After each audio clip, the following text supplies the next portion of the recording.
Welcome back to the Elyse DeLucci Show. I'm your host, Elyse, and we're live from my living room on the Upper East Side of Manhattan. Today, we are talking about needs. You have needs. I have needs. Why do we have to take care of our needs? Because they're freaking important. And we don't. We're always putting our partner first or everybody else first. Well, we're talking about that, okay? We're talking about how to look better on a Zoom call. And also, holiday recipe time. It's November, baby. It's election day, by the way. Happy election day.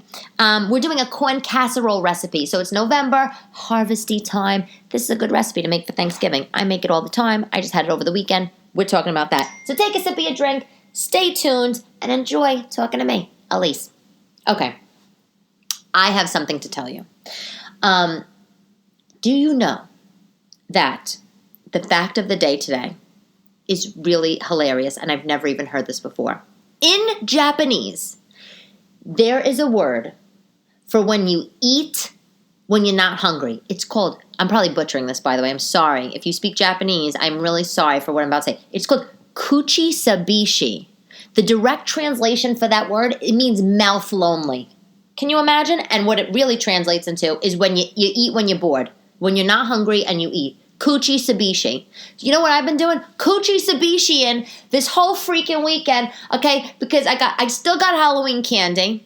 And you know what? By the way, I think I actually bought the Halloween candy knowing I wasn't going to have trick-or-treaters. I knew there was no trick-or-treating in my building. I knew it, but I bought it. And Halloween's, in the past, okay? And I am still eating this candy. You know why? Because I'm mouth lonely. Kuchi sabishi. Okay. I do have a second fact, though, because that's just really more of an ADD fact from Elyse. Do you know the voice of Mickey Mouse and Minnie Mouse got married in real life? Yeah, that's true. Is that not the best thing ever? Yeah. Wayne Allwine, he was the voice of Mickey Mouse. And Russie Taylor, she was the voice of Minnie Mouse. They got married in real life. They were married for 18 years until he died. Isn't that amazing? I love that. Anyway. So how are you? You good? I hope you're good. Today's election day. I don't know how you're feeling about that. I know how I'm feeling about that. In New York, it is bleak here. It is bleak. The city is boarded up. If you want to see what the city looks like, you can go on my TikTok at Elyse DeLucci, and I have pictures there. It's so horrible. There's no specific reports or specific threats, at this point. But, people are just doing this as a safety precaution. Just boarding everything up. And I get it. Look, God forbid that there's rioting or looting. The cost for them to fix the glass and all that kind of stuff and all the merchandise they would lose far outweighs the cost of boarding the place up. But, oh God, it's bleak. It's really bad. I drove around over the weekend and I took some pictures of all the stores. I mean, literally, Bloomingdale's, Harry Winston, Bergdorf's, the NBA store, CVS's, little delis, Pacific Sunwear, Sephora, and then, like Chanel and all those kind of little boutique stores. I mean, my God, everywhere is boarded up or has gates down. Some stores are actually closed for the week. I couldn't believe it. Anyway, really sad. But it'll be an interesting week. We will see how this goes. Okay, you know what? I read something, and I think you're going to love this. But it made me think. Let me ask the question first. If you went to jail, I know, it's insane. Because you're not going to jail, neither am I. Hopefully. I have nothing to go to jail for. But anyway, and you don't either. But if you went to jail, what would you miss the most?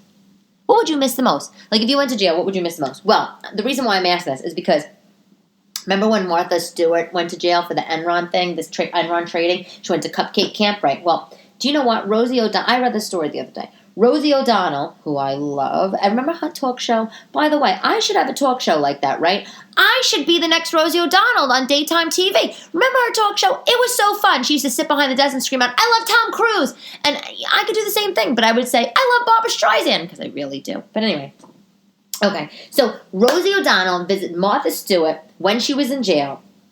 And Rosie O'Donnell said when she visited Martha in jail, Martha Stewart told her, the funniest thing. She goes, so Rosie says, so Martha, like, how you doing? Like, what's new? what do you miss the most, Martha, that now that you're in the slammer? And Rosie thought Martha was going to say, my daughter or my dog. Do you know what Martha Stewart said? The flavor of lemon. Can you die? Martha Stewart, what do you miss most now that you're in jail? The flavor of lemon. I mean, really? How annoying is she?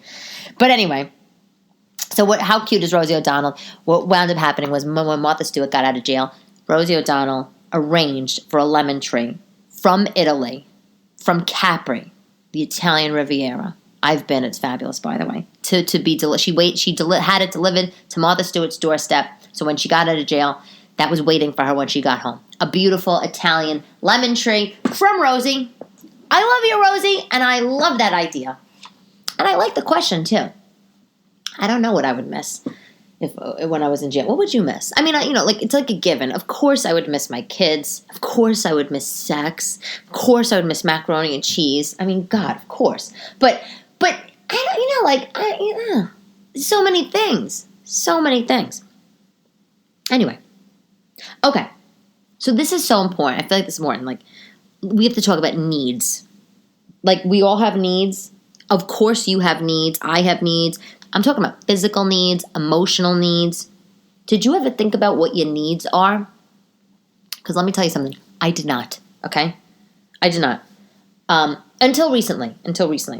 And I started to think about, well, let me tell you why. How this came up was because when I was dating, before I got into my relationship, I'm dating around, blah, blah. And some of the men I would go out with were, pretty, I guess they were kind of sophisticated guys. Like they would talk about their needs. They would say, oh, well, my past marriage didn't work out because, I needed this and, she needed that and, blah, blah. And this whole idea of needs started to sort of populate in my mind. And I'm not, listen. And for every guy that talked about his needs, I went out with like 10,000 Paul Bunyans, okay? So let me just say that to you. So don't think that because if you don't live in the city, you're gonna, you're never gonna meet guys that talk about needs. So just putting that out there for you. But anyway. But it got me thinking about what are my needs, what this needy shit that everybody's talking about. And so I realized, I don't take care of my own needs in a relationship. I don't even put my needs out there. And I don't even know what they are. And do you? Because here's the thing. It's crazy to me. It's fucking crazy to me that I got married. I got married in my mid-20s, young. But I got married, and I had a marriage and 2 children, and then I became single again, and then I'm out dating again. And I'm going through my adult life not even knowing what my needs are. And I'm not, and let me back this thing up for you, okay? I'm not talking about that I need, a diamond ring or I need, a new pair of shoes. I'm talking about the emotional needs. What do I require? So here's my relationship example. You meet a guy, right? And you love him. You're crazy about him. You're loving him. You're having a great time. You can't believe you're so lucky. And what do? You do what I do. I know what you do. Or a girl, by the way, I should say, or girl. I know I have some guy listeners. Hello to the men listening. I shouldn't only talk about guys, I shouldn't only talk as if only women listen to this, but that's the majority, so you're going to have to deal with it. Anyway, so you meet a guy. You're crazy about him. You're loving him. And you just get so wrapped up thinking about the guy, caring for the guy, what are you going to wear for the guy? And especially, by the way, if you're a caretaker, you're thinking about, oh my God, what can I do for him? Or, oh, how can I make him happy? Or, oh, I want to, bake him something. And then one day, you wake up and you realize that you baked muffins, you working, you're planning all your date outfits, you're shopping for your date, you're thinking about what you're going to do on Valentine's Day. And then you go on your next date only to realize that you hear this motherfucker talking about work the whole time, only for you to realize again that, hi, hello, I'm here, and you leave the date feeling confused. Do you feel confused when you leave the date? Why is he only talking about himself? What about me? And then you start to think, are my needs being met? And you know what the answer is? No. Do you know how many dates I went on? Do you know how many dates I have went on that I have sat across the table listening to some boring guy talk about his boring job and his horrific spreadsheets, or his ex-wife and his 10,000 kids, and I just had to sit there and nod and smile, and God forbid I got a word in. All of a sudden I'm dating all these chatty Cathys. I mean, my ex-husband barely spoke, but whatever. Okay, whatever. So, and I'm barely getting a word in, and I'm just thinking, this guy is just talking about himself and talking, and maybe it's out of nerves, and that's fine, but what about me? Is it important to me to have mutual conversation? Yes. Is it important to me to contribute and to learn things about you? Yes. But I'm not even thinking that. I'm just thinking, oh, he's so cute. Tell me more, Bradley. Tell me more. Anyway, but in all seriousness, what I got wrong in this whole shebang is that I needed to know what my needs were. What are my freaking needs? And then I have to realize what my steps. Realize what my needs are. Do them, cater to them. Embrace my own needs, and then I could be a good partner in a relationship. I didn't do that shit in my marriage. I didn't. I didn't think about my needs and his needs or whatever. I was probably just selfish, working, having 2 babies in 17 months sort of thing, whatever. I'm not even on that level of thinking. I was in survival mode. Maybe like some of you. Anyway, so do you know Maslow's hierarchy of human needs? It's that pyramid. You probably heard about it, maybe when you were in high school, like me. But Abraham Maslow is his name. He was an American psychologist, and he's known for creating the Maslow hierarchy of needs, which is a pyramid. And basically, he wrote that all humans need the same thing. They essentially need all this stuff to be happy. And you know what? Let me get it. Who does this? Walks away from the microphone during a podcast. You know what? I had to get something off my kitchen table. What do you expect? So, okay, here it is. I print out this picture of the triangle. Google it. Maslow's hierarchy of needs. I love the triangle, but basically, this pyramid, it just shows all of what humans need. So the bottom, rung of the pyramid is your physical needs. Air, food, water, rest, yada, yada. The next rung is security, safety, shelter, stability. The next part of the pyramid, this part's in the middle, social.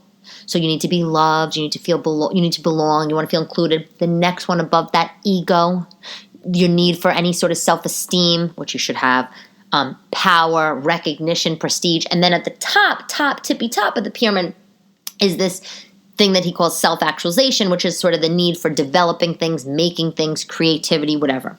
Anyway, basically why I'm telling you that is because what Maslow said is that you need to have all of the bottom 4 parts of the triangle met. Otherwise, people become anxious, right? These are needs, basic needs that people need, not to have the no pun intended sort of thing. So it's important, sort of to look at this triangle and Google it and see how these things, that your needs are stacked. And when, you sort of get through that bottom, then you get through the physical, air, food, water, then you go up to the next one. Now you want to feel safety and shelter and stability, right? Then you go to the next one. Then after you have safety and shelter and stability and food and water and rest and health, then you want to, you're in the middle. You want to feel loved. You want to belong. You want to be included. Anyway. But, here's the thing. I don't know how the stuff your family told you, your grandmother, your mother, whatever, your great-grandmother. But I feel like you probably heard stuff like this, which is, I know my grandmother would say, listen, is he a good guy? If he's not, he's a good guy. If he's not a drunk or a drug addict or a thief and he has a good job, he's a good man. Well, guess what? That kind of thing that you would hear from your grandparents or whatever, all that really has to do, for the most part, is those bottom 2 rungs of this triangle. Physical needs, food, water, whatever, security, safety, shelter. And these people, Depression era, most often than not, or earlier, just thought, well, if the man has those 2 things, then he's a good guy. Well, what about your fucking needs, right? And come on. And he must have other needs. He must have needs too. Anyway.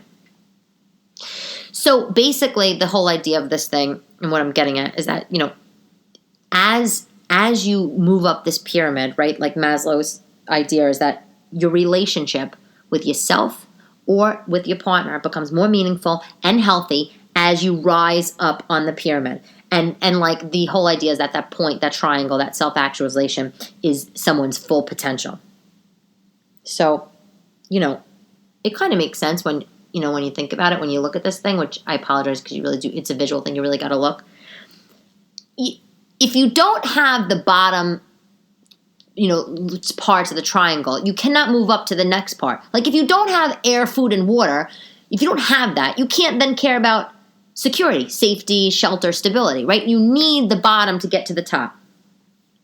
And if you don't have the bottom to get to the top, you're going to be stuck. And this is sort of the whole point. Like if you don't have air, food, or water, you're going to be stuck, and that's going to take over your mind, and you're going to have a deep relationship with yourself or with anybody because you're going to be fixated on what you don't have in that bottom rung.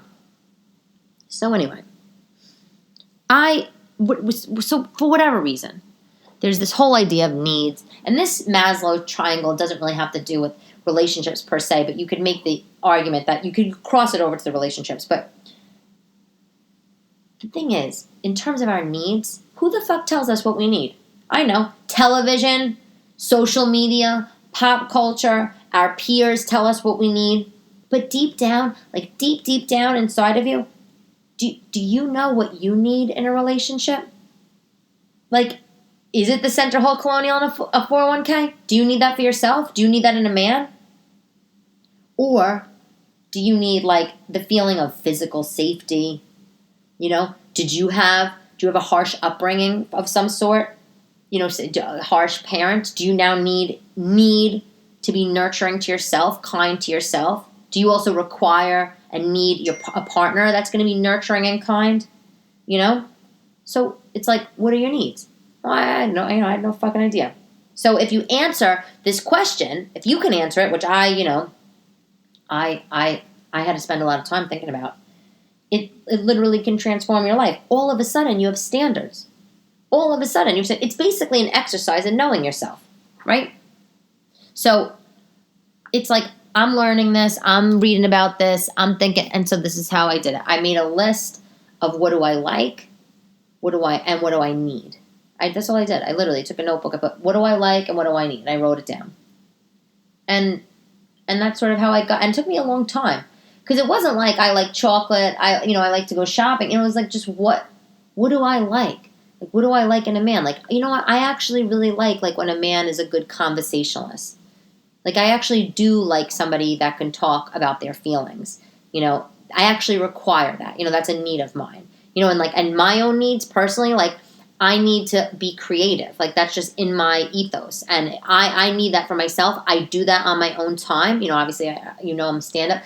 And I do things like this. And if I don't have a partner that also understands that my need to be creative, doesn't respect it, then guess what? He's not for me. Right? So it's like, for whatever reason, it's such a basic idea. Like, it's such a basic idea. Like, who are you? Right? But for whatever reason, it wasn't even on my radar. Is it on your radar? I'm like really curious. Like, did you ever take a second to ask yourself, like what do you really need from another man? Like, what do you need, like, for yourself? Because I think that if we all did that, a lot of us probably wouldn't be divorced, Like, what are my own personal requirements for happiness? And like, but kind of like I said before, like, if you had a sort of a harsh parent, like, did your past experiences shape you?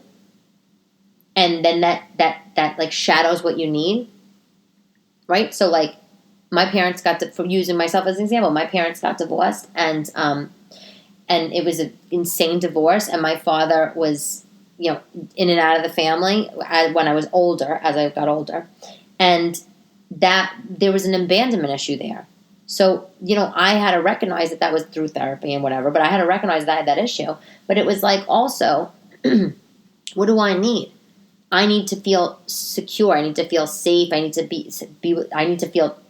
I need to do that for myself.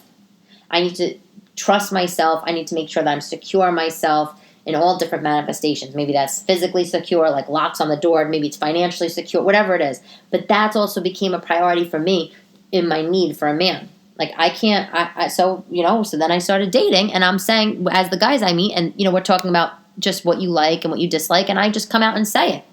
One of my needs are, I really, need to feel like safety and security is like a big thing for me. And the more I did it, the thing is the more I did it, once I realized what my needs were, once I was checking in with myself and thinking about it, I then was saying, are my needs being met? And like, if they weren't, how can I make that happen for myself? If I was in a relationship, how can they make that happen? Are they able to make that happen? But essentially, I found out what my fucking needs were. I got comfortable making them my needs, understanding them, and I made it known to myself and to who I was with. And, the thing is like, it's either a relationship, in terms of your love relationship, right? Like, all this shit, it's either going to work or it's not going to work. Like, the harsh reality, I guess, but, like, this shit could sound selfish. Like, I feel like I hear voices, like, in my head of, like, particular people in my life being like, ugh, what were you talking about? That sounds so selfish. Like, your needs, like, whatever. But you want to know what? If you think about it, it's actually selfless. It sounds selfish. What are my needs? I need this, I need that. But no, think about it. I'm saying, I have needs, this is what they are, and you have needs, and this is what your needs are, and if they don't jive, if we don't line up, that's fine. If you can't meet them and I can't meet yours, no worries. Like, it was great meeting you, it was great, dating you for a few months, but we gotta keep it moving. And I will find the right partner for me, and you'll find the right partner for you, and that's just a thing. And by the way, I just want to say, the needs don't only have to be like, all like so deep. Like, when I started talking about this with friends, it was like, one of my girlfriends was like, I realized that, like, she grew up in the countryside, and she grew up that being in nature was really important to her, but yet she lives in the city, and she's going out with these guys, and that's, who has trees here? Well, who has a tree? I'm lucky I have a slice of the sky from my apartment, let alone see a tree. I don't see a tree ever unless I'm in the park. But so that was one of her needs. Her needs was to spend time in nature. She wanted to do that with herself, so she hikes, whatever, and then she wanted to do that with a partner. So, it's like, can she do it? Can she go hiking by herself? Yeah, sure. But that became really important to her, something she wants to do with somebody else. And I get it. So, ultimately what it comes down to, look, is if you're practicing self-care, this is the thing of self-care. And if you want to become, not to sound corny, more authentic, and available for your relationships with yourself or with your partner, this is what you have to do. And listen, let me tell you something. I read all these, I have a bookshelves of self-help books and all this living authentic and living your true life and all that, blah, blah. I mean, like, some of these words, they literally make me gag. I mean, I don't know about you, but they make me so nauseous. I get such nausea from it. Like, I read live your authentic life. I'm like, well, really? Like, I'm worried about putting food on the table for my kids, working and paying my bills on time. You're talking about living my best life. Okay, Oprah. But the thing is that, like, when you take away all the flowery language and the bullshit, I think it really is important. So I just wanted to share that with you, my thoughts. And I'm curious if you had needs, what they are, how do you honor them with yourself? How do you communicate them with your partner? It's like not easy. Some people, you just meet a guy or girl and you're just like, oh, well, it's convenient. It's great. He's the height I look for. He's the religion I like. He lives in the area that I like. And we'll make it work. But no. Then a lot of those people end up getting divorced, Anyway. Okay. I am doing so many Zoom calls. Are you? I'm just going to say yes. I think you are.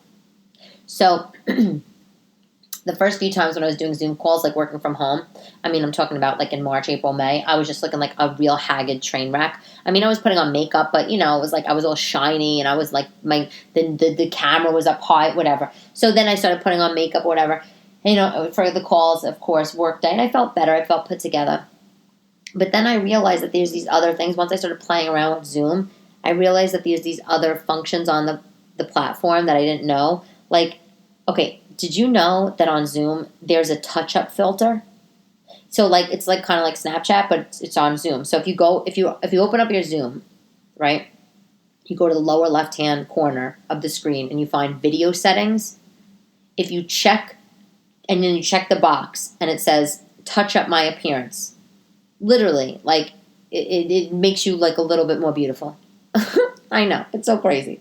But basically, like, it gets rid of some of your imperfections. They say it, like, softens your skin. And you know what? I love it. I love it. Touch up my appearance with your magic wand. All you want, Zoom, baby.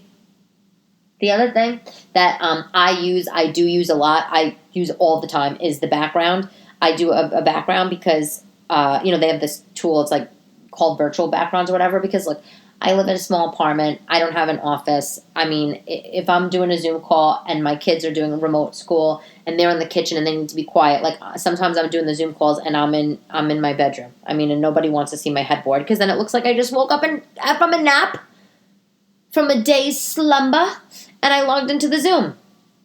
So anyway, you can upload your own images for the background image if you want. All you have to do in your meeting, it's like what I do is you click, when you go into your next meeting, you click like the up arrow. It's like a V pointing up next to the start-stop video, and then you choose a virtual background. So, you can choose one that they have, or you can upload your own photos, and listen, it's good. The one thing I haven't done yet, but I'm getting there, I am going to get there, which all my girlfriends do, and they're like, how could you not do this, Elyse? And it's putting your computer, your MacBook, your iPad on a stack of books. It's like the book stack hack. And basically, like, you make a tower of books. Like, you get your cookbooks, like 4 or 5 cookbooks, you line it up, and then you put your laptop on top of it, and, you push the screen down a little bit so your colleagues basically aren't looking up your nose. And, I haven't done that because I don't want to stand on my Zoom calls, okay? Like, I want to sit, and I don't have a chair that swivels up and down, so I haven't done the book stack hack. But it's good. And essentially what my friends told me is that if you don't want to do the books or whatever, just think of it as you want to raise your laptop so your camera lens, that camera, in the top middle of your computer, meets your eye. Once that meets your eye level, nobody's looking up your schnoz. So, these are good. These are good, useful tools. So if you're doing Zoom or whatever you're using, Microsoft Teams or Join Me, I don't know, Skype, I don't know. But Zoom, these are the specific ones for Zoom, but I think they all are starting to have their own little secret sauces. But the book stack hack is really for any of them. Okay. Did you think about the holidays? You think about food around the holidays? I am, because I always think about food. I'm always thinking about eating. I have a serious food hoarding issue. So, around this time of the year, it's like maybe on a Sunday for like a big meal, or if I'm making something for like a Friendsgiving. Hi, Priscilla, if you're listening, because we did that last year and I made it. I make this thing. It's called a corn casserole. It's so good. This recipe comes from my Aunt Camille. Hi, Aunt Camille, if you're listening. And she makes this every year. And it's so good, and it's so easy, and you probably have all this stuff in your pantry. I want to tell you how to make it. Wait, let me just say, my boyfriend calls this a corn cake. He thinks it's like a corn cake or like a corn pudding. It's delicious, and he could call it whatever the hell he wants. It's not that healthy. But so you make it in a Pyrex dish or a casserole, dish, whatever you have, and this is how you make it. You take a big bowl. This is so easy. A big mixing bowl. 2 cans of corn, like whole kernel corn, whatever you have. 2 cans of corn. Drain them, obviously. 1 can of creamed corn. And by the way, we're talking about 14-ounce cans, the regular size cans. So 2 cans of whole corn, 1 can of creamed corn, 1 cup of sour cream, 1 box of Jiffy corn muffin mix, and 1 stick of butter. So the Jiffy corn muffin mix, I'm sure you know what that is, but if you don't, it's a little small box you can find in the baking aisle of the supermarket. It's blue. It's so retro and cute. It comes right out of the 50s. So you use a box of that. The 1 stick of butter, you got to melt the butter. So all you do is you put all these ingredients in a bowl, stir it together, and that's it. Stir it together. Melt the butter, stir all this shit together, and you pour this mixture into a greased pan. I spray a Pyrex dish with the olive oil spray. And you bake it in the oven at 350 for 45 minutes, or until it's like golden brown. I actually made this yesterday, and I baked it for around 55 minutes because for whatever reason, at 45 minutes, I put my knife in the middle. It doesn't need to come out completely dry, by the way. It can come out like a little moist, but mine was like very moist. I also had other stuff in the oven, so it was like kind of crowding the oven. That's probably why it didn't cook as fast. But you don't want it like dry like a cake, but you do want it moist. But it's like 45 minutes, 55 minutes. It's so good. It is so good. And by the way, after the 45 minutes, if you want, you could sprinkle a little cheddar cheese on top of there, or whatever you have. Put it back in the oven, for another 5-10 minutes. Let the cheese melt. So good. It's so fattening. I mean, I'm literally saying, like, part of my dinner yesterday was a cup of sour cream, a stick of melted butter, and a bunch of cans of corn. I don't give a hoot. Oh, and corn muffin mix. So good. I would love to know what you guys make, some side dishes you guys make. If you tell me, if you write them to me on TikTok, I'll make them. I'll make them and share the recipe on here. I love that. I love sharing recipes. It's so fun. Okay. I have a product that I use. It's a coat. I want to share it with you. I think it's wonderful. I think you're going to like it. Do you know Uniqlo? You shop at Uniqlo? I like Uniqlo. If you don't know it, Uniqlo. Uniqlo. It's a Japanese brand. It's in Manhattan. It's a chain. It's chains everywhere. They're in a lot of malls or whatever. I buy a lot of stuff from there, actually. But one of the things I love from there, and I bought this for my sister a couple years ago for Christmas, is they have this packable short down jacket it's just nice. It's lightweight. It's called Uniqlo Women's Ultra Light Packable Down Parka. Ultra Light Packable Down Parka. All it is, it's a short, thin puffer jacket, but this is what I like about it. It has a hood. It rolls up into a little tiny, coffee can size. It goes into a little pouch that it comes with. It's water repellent. It has a matte finish, so you don't look like you don't look like a oil slicked, like bug running around with your puffy jacket on. And like I said, it's thin, so it's not crazy slimming, but it's thin in the sense of you don't feel bulky. And when I say it's not crazy slimming, it's because it's not cut. It's not cut like to go in. If you're a girl, it's not cut to go in on your waistline. But they do make it for men too, by the way. But it's so good. $69. I think that's a good price. And it comes in all these colors. It comes in black, navy, red, pink. I love this coat. It comes in, they have it for kids. I really, really like it. It's like, it's not as warm, as one of these Canada Goose or like a North Face sort of thing. But if you live in a place where it gets to be maybe 40 degrees or whatever, that's the coldest it gets, this is a nice jacket to have. Or if you want a jacket for the fall. I love it. I wear it with sweats, and run around to the store. It's great. Anyway, questions from the audience. So some of my TikTok friends, they send me some questions, and I pick a couple to answer them for you. Okay, question 1. These are really fun questions. I love these. Question 1. What's your favorite restaurant in New York? Oh, God. I mean, I have so many. I don't even know how I'm going to answer that. I'm going to tell you a few. 2nd Avenue Deli for Jewish Deli. They have a couple locations. They just opened one on the Upper East Side that a few years ago, but they have the one that I go to. It's like in the 30s. 2nd Avenue Deli. I get a corned beef on rye, sliced thin, with Russian dressing on the side. Oh, I love it. And I also get other things like a matzo ball soup and a potato knish with applesauce and sour cream because you just have to. Okay. I like Cafe Habana for Cuban sandwiches. It's in Nolita. It's a little, take-outy, eat in. There's like 5 tables in there. Cuban sandwiches is so good. Cuban food. Cafe Habana. If I'm in the mood for like sort of a business lunch, or if I'm with a guy and I want to suggest something, I might pick something like clubby. I like these sort of like clubby-ish places, like the 21 Club I really like, or PJ Clark's. The PJ Clark's is like more of a pub. But, they're sort of like dark-ish, wood-ish. If you go there after work, you might see some cute, nice husband-like men there that you might love. I like that with those 2 restaurants. For Italian food, I like Antonucci or Paola's. Both of those restaurants are on the Upper East Side. Antonucci Bonus is next door to Madonna's house, by the way. Both are really, really good for Italian food. And for Indian, I like Tamarind and Tribeca, Dewat, D-A-W-A-T, Dewat in Midtown. Yeah, that's what I like. Pizza, I like John's Pizza. For a slice of pizza. Just a slice. Just a regular little pizzeria. I'll tell you what I don't like. I do not like restaurants that give you a big giant white plate and put one shrimp in the middle and say that dinner is served. I am very upset when that happens. If I go to a restaurant and I order something on a menu and the entree comes out and it's the size of a bottle cap in the middle of a plate with some squiggles of sauce around the plate to make it look pretty, I'm leaving, okay? Like, I go to the restaurant to eat, okay? Anyway.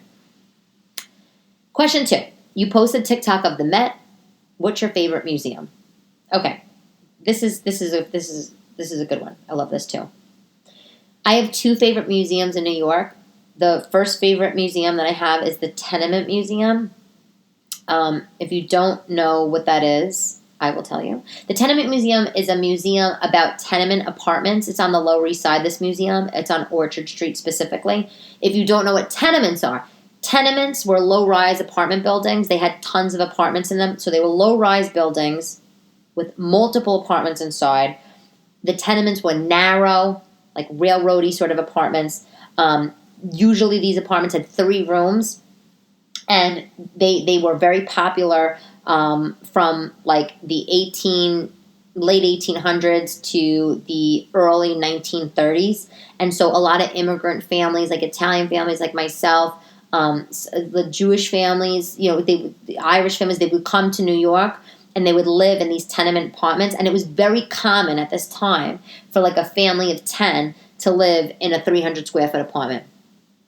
And so this museum, the Tenement Museum on Orchard Street, is so fascinating because basically what they do is they restore these apartments. They've restored apartments, and they give you a tour. That's what it is. You pay. It's like House Hunters back in time. How could you not love that? It's amazing. They give you a tour. They have costume interpreters. They show you what the kitchens look like. They have food in the actual kitchens. They talk about who lived in these apartments formerly, where they live now. It's so cool. They talk about what kind of foods they used to eat, how they used to sleep, what the clothes looked like. It's just so cool. I love that. I love that museum. It's actually closed right now because of COVID. It better open back up. It's so great. You have to go there. The other museum I like is on the Upper East Side. It's called the Frick. The Frick it's on 70th Street and 5th Avenue. 170th Street is the exact address. It's an old mansion owned by a guy, Henry Clay Frick. He was an industrialist, and he was also an art collector. And this museum, why I really like it is just because it's in a huge freaking mansion. And if you have, like, there's a theme here. I clearly like real estate and houses. And so you go, you pay your admission, whatever, and the museum, it's all this beautiful art, and, the art is like the old masters sort of painting. So beautiful oil paintings, but it's just in this beautiful mansion. And you're just like, am I really in a mansion on the Upper East Side of Manhattan, like standing in it and in all its glory? And it's just awesome. And the museum, the guy, Henry Clay Frick, he lived in this house, like I think in the 1900s, and then it was turned into a museum, I think in 1930 or maybe 1935 or something. But it's really cool, and I love that. Quote of the day. The way you treat yourself sets the standards for others. Sonia Friedman. I love that. You love that? The way you treat yourself sets the standards for others. Of course. Makes perfect sense. Anyway, that's all for the Elyse DeLucci show today. Thank you for listening. I'm so happy. I'm always so happy to talk to you guys. Make sure you subscribe on Apple Podcasts and Spotify. You can leave a review. You can find me on TikTok at Elyse DeLucci. You can find me on Instagram at Elyse DeLucci. Or you can visit my website, ElyseDeLucci.com. I will talk to you soon. Bye.